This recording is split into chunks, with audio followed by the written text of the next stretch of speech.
Alors que les planètes sont alignées, la première nouvelle lune de l'année nous fait bouger les lignes de notre vie. Elle se produit dans le signe d'air du Verseau, soufflant une brise de liberté sur notre vie. Ce visionnaire nous invite à réinitialiser notre système de croyances pour ainsi briser les chaînes de l'ancien et nous tourner vers un avenir qui nous ressemble. Les vibrations célestes de cette lunaison nous donnent l'impulsion de dire oui à nos idées les plus audacieuses, créer un espace de liberté dans nos différents domaines de vie, planter des graines pour un futur aligné avec notre vérité.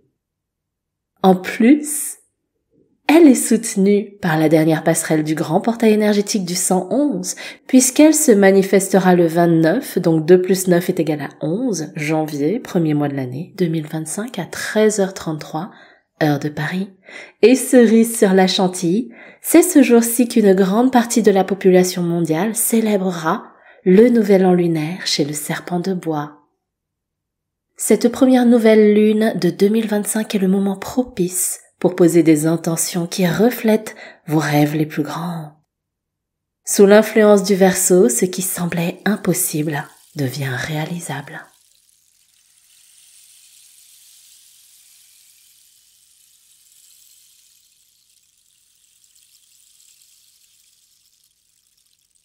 Namasté mes chers amis, je suis heureuse de vous retrouver dans ce nouveau bulletin des énergies célestes pour vous parler de cette première nouvelle lune de l'année. Bienvenue à vous toutes et tous et installez-vous confortablement avec une boisson réconfortante et savourez votre guidance. Que vous me découvriez ou qu'on se connaisse déjà, je me présente brièvement. Mon prénom est San et je suis votre dévoué maître de méditation. Si j'ai créé l'univers Serenity Méditation avec toutes ses guidances, ces méditations, ces publications et également les accompagnements tels que les ateliers Serenity et les programmes en ligne, c'est parce que j'ai à cœur de vous embarquer dans mon monde pour qu'ensemble, on kiffe un peu plus la vie avec beaucoup de sérénité et d'harmonie.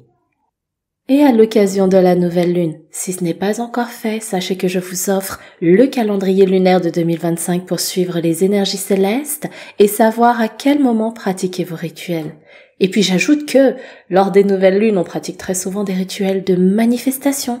Et comme justement pour celle-ci, elle tombe le jour de la réactivation de la dernière passerelle du 111, c'est également le moment de vous procurer gratuitement un cadeau que j'offre normalement uniquement aux membres de mon programme Abondance. Il s'agit des 111 affirmations pour reprogrammer en douceur votre subconscient et vibrer ainsi davantage l'abondance.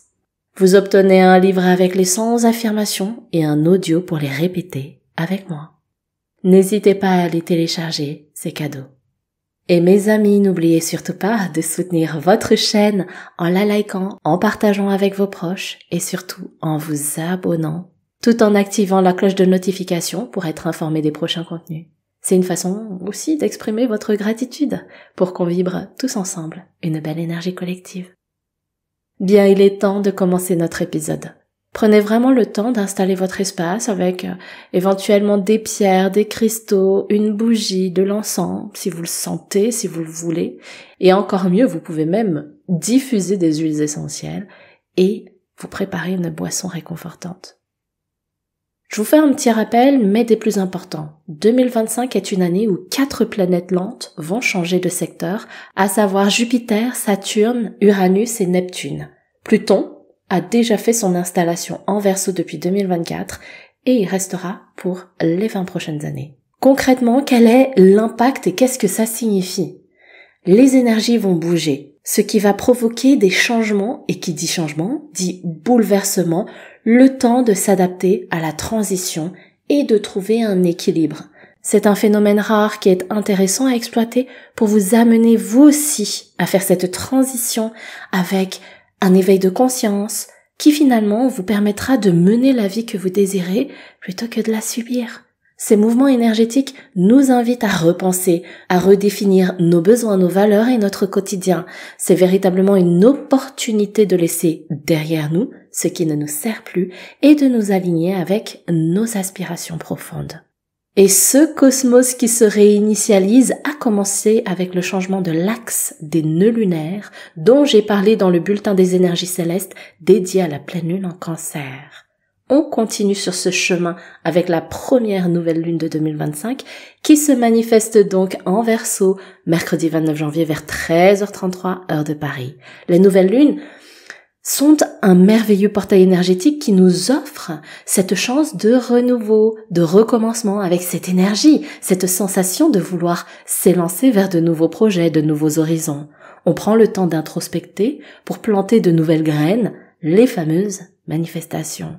Cette énergie en est d'ailleurs démultipliée du fait de plusieurs aspects. C'est la première nouvelle lune déjà de 2025, donc on est aussi au tout début de l'année avec l'ouverture de ce grand nouveau cycle annuel.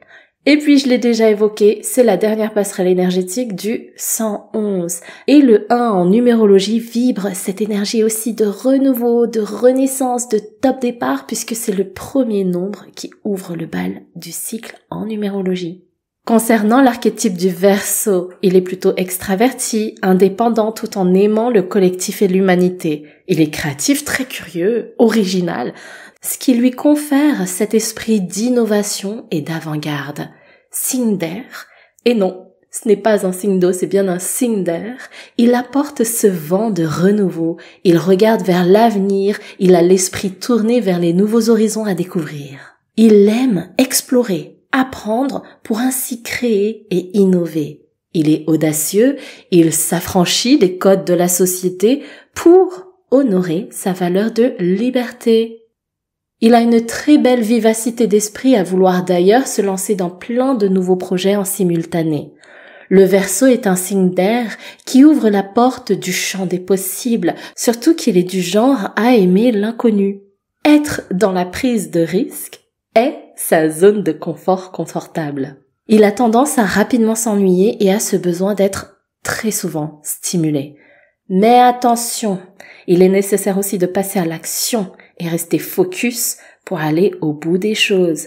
C'est sa part d'ombre. Il peut se disperser et a tendance à se surestimer dans le timing organisationnel et opérationnel de tout ce qu'il désire réaliser.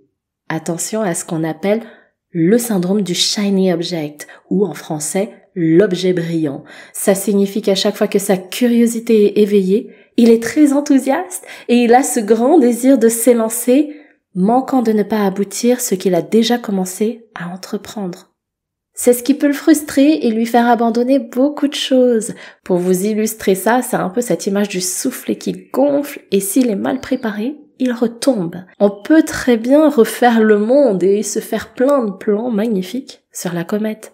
Mais réfléchissez bien et faites le tri de ce que vous désirez vraiment entreprendre pour aller jusqu'au bout. Gouvernée par Uranus, cette planète vibre les changements radicaux avec des ruptures, de la rébellion, ce qui permet quelque part l'évolution, la croissance, l'innovation. La bonne nouvelle, c'est qu'Uranus, actuellement chez le Taureau, reprend sa marche directe le lendemain de la nouvelle lune. Les changements ici sont révolutionnaires, certes, mais pragmatiques. On touche au sujet de notre sécurité matérielle, par exemple, le domaine de vie du travail, de l'argent, du foyer, de notre cadre de vie, notre environnement de vie. Il y a de très beaux aspects harmonieux pendant cette nouvelle lune, notamment le trigone à Jupiter en Gémeaux. Jupiter, c'est la magnifique planète de la chance, des opportunités, de la prospérité, de la croissance, de l'expansion. Jupiter, c'est le dieu des dieux, Zeus, dans la mythologie gréco-romaine. Il représente la grandeur, tout est possible pour lui. Ce trigone nous donne de nouvelles idées pour nous ouvrir, innover, créer, nous émanciper et par là même nous libérer aussi d'insécurité et d'incertitude. On reprend donc confiance. Notre chakra du plexus solaire s'active harmonieusement. Il faut tout de même noter que Jupiter est encore rétrograde au moment de la nouvelle lune, mais reprend sa marche directe quelques jours après, soit le 4 février. Donc on dit yes, la chance sera de retour. Ce sera le moment d'ouvrir les yeux, de connecter avec l'univers pour en repérer ces signes qui vous envoient justement de belles opportunités sur votre chemin. Profitez vraiment pour faire un rituel, pour manifester plus grand, mais surtout plus loin. Pourquoi pas jusqu'à la 5e dimension, puisqu'on est sur l'exploration des nouveaux mondes. Si tu veux quelque chose que tu n'as jamais eu, fais ce que tu n'as jamais fait. Et ça, cette citation correspond très bien à cette énergie qui nous invite à sortir des sentiers battus et à nous challenger pour provoquer notre chance. Pour les aspects un peu plus tendus, on a Mars qui est toujours rétrograde en Cancer jusque fin février aux alentours du 23.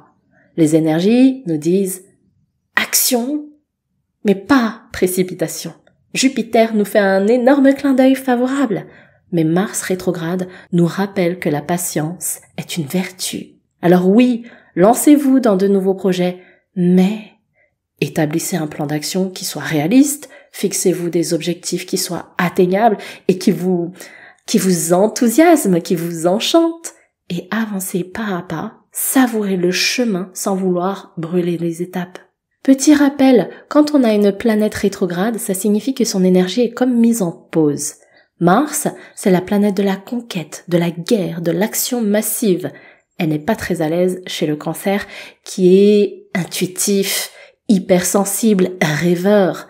Mars, c'est plutôt l'opposé, qui fonctionne en suivant son instinct et ne se pose pas 10 000 questions pour agir. En plus, il est rétrograde. Alors les émotions qu'il ressent en sont exacerbées. En cette nouvelle lune, attention à plusieurs choses. Déjà, la virulence dans le ressenti et l'expression de ses émotions, autant pour soi que quand on s'adresse de façon trop directe et impulsive aux autres.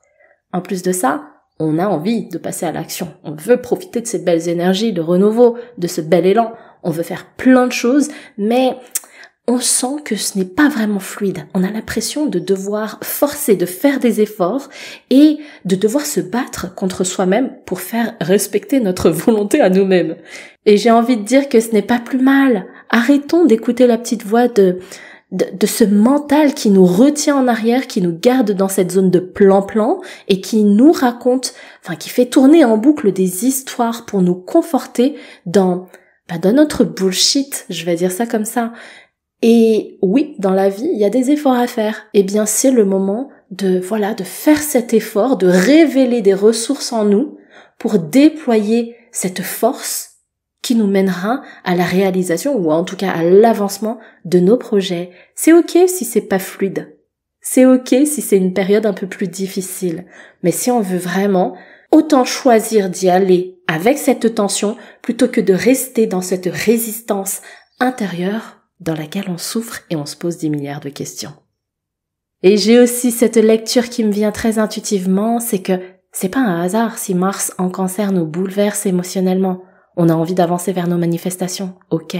Mais si ce n'est pas fluide aujourd'hui, c'est aussi le signe que nous ne sommes pas la version de la personne qui réalise ses projets. Il y a un désalignement et une dissonance dont le signe est notre charge émotionnelle. Qu'avez-vous besoin de traverser et d'en faire la paix pour retrouver cette harmonie intérieure et ressentir en abondance cette fluidité d'action et d'avancement, notamment vers de la nouveauté insufflée par la lune en Verseau? Quel système de croyances avez-vous besoin de remettre en question pour grandir et vous transcender? Quelle vérité avez-vous besoin de challenger pour qu'elle ne soit pas figée et que ça vous immobilise aussi quelque part? Et puis, Pluton, en conjonction à la Lune en Verseau, nous pousse gentiment, même si Pluton ne connaît pas trop la douceur, vers l'évolution, la transformation, vers notre new self, en français notre nouvelle version. Attention, je ne dis pas la meilleure version de soi. Ça, meilleure version, c'est une injonction qui est dévalorisante et culpabilisante à bannir, les amis. Je parle de la nouvelle version, celle qui évolue et se métamorphose. Donc quand je lis la carte du ciel, l'aspect de tension de Mars rétrograde, finalement, concorde avec Mercure et Pluton en Verseau. Pluton, c'est la planète du mourir pour renaître. On va à la rencontre de nos parts d'ombre pour se transformer profondément. C'est vraiment cette image de phénix qui renaît de ses cendres. Et Mercure, c'est Hermès, le messager des dieux, celui qui régit la communication, l'intellect. Cette conjonction, qui est un aspect harmonieux, favorise le débat, la rébellion dans notre dialogue intérieur pour trancher sur ce qui ne nous correspond plus et dont on décide donc intentionnellement de se délester pour ainsi nous métamorphoser.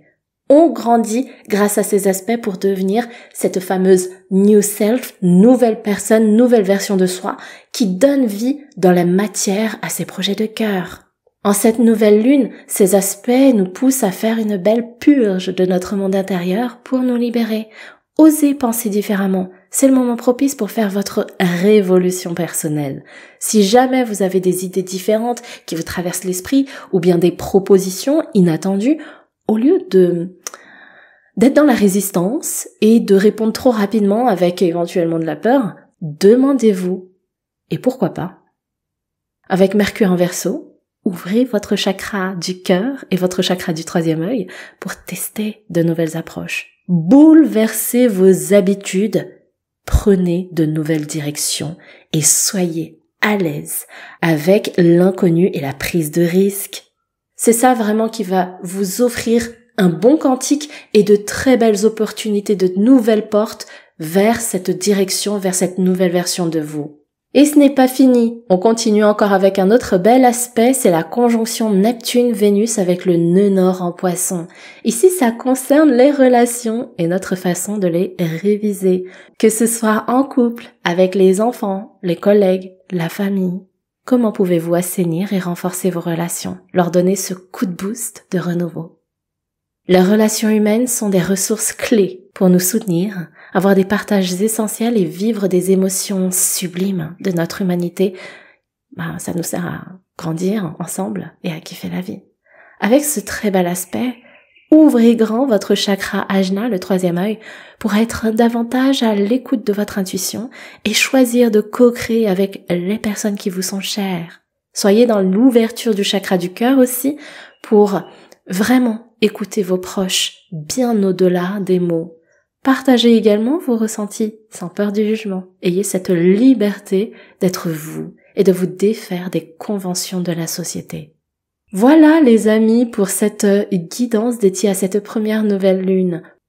Pour récapituler, la nouvelle lune en Verseau nous apporte un vent de liberté sous l'œil visionnaire du Verseau avec les aspects de Mars rétrograde en Cancer et la conjonction Mercure-Pluton en Verseau. Préparez-vous à une réinitialisation cosmique. Brisez les chaînes de l'ancien et tournez-vous vers un avenir qui vous ressemble. Et le trigone à Jupiter en Gémeaux vous apporte des opportunités de chance et de croissance à ne surtout pas manquer. Cette nouvelle lune nous encourage à dire oui à nos idées les plus audacieuses, à faire un énorme ménage intérieur pour apporter des changements nécessaires à notre expansion, à ouvrir notre cœur pour améliorer et renforcer nos relations, et tout ça pour nous rapprocher d'une nouvelle réalité qui résonne davantage avec notre new self que nous avons besoin de devenir pour donner vie à nos aspirations de cœur. Sous l'énergie du Verseau, ce qui semblait impossible devient réalisable. Et à cette occasion, je vous propose de pratiquer un rituel de nouvelle lune pour connecter à ces énergies de liberté et d'émancipation. Aujourd'hui, si vous n'arrivez pas à véritablement sortir de votre zone d'inconfort, que vous avez l'impression de stagner alors que vous aimeriez faire aboutir vos manifestations, c'est très probablement parce que vous avez besoin de changer votre référentiel actuel et d'amorcer l'évolution vers votre new self. J'ose penser que vous avez conscience que ce n'est pas avec ce prisme que vous avez aujourd'hui que vous réussirez à réaliser vos projets en grand. Pour ce rituel, je vous propose donc d'utiliser les énergies cosmiques pour pratiquer un puissant exercice de coaching qui vous fera bousculer votre quotidien et aligner vos actions avec vos désirs les plus profonds. Vous poserez et ajusterez ainsi vos manifestations plus alignées avec ce que vous désirez vraiment. Et vous pratiquerez une très belle méditation pour harmoniser vos chakras. Le rituel dure environ 1 heure. La nouvelle lune se manifestant à 13h33 environ, heure de Paris, le mercredi 29 janvier. Le rituel préenregistré sera disponible à partir de cette heure, ce qui vous permettra de choisir le moment le plus opportun pour vous de le pratiquer. Il n'y a pas de live pour ce rituel. Je vous propose un autre format qui vous permettra d'entrer en introspection profonde avec vous-même, guidé par mes soins. Le lien pour vous inscrire est en barre d'informations. Mes amis, de tout mon cœur, je vous souhaite une très belle lunaison et de bien prendre soin de vous. Namasté.